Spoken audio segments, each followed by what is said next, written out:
Alright, dito na po kami sa may malapit na sa may banal na bundok. Time check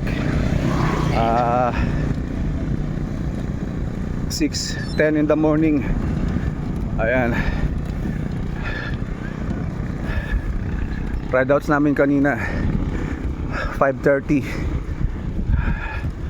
Ito yung mga kasama ko, yung si Buddy J, Makasheb, at ang aming manager, ang Sakalam, Boss Eric. Ayun o. Alright. Yan si Rider.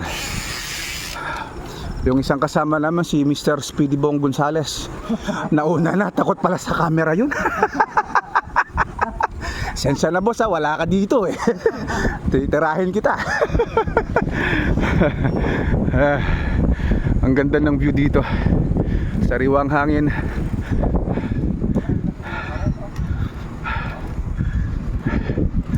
Okay, mamaya pagkakyat magbibideo ako ulit para makita natin yung gradient hanggang sa dulo.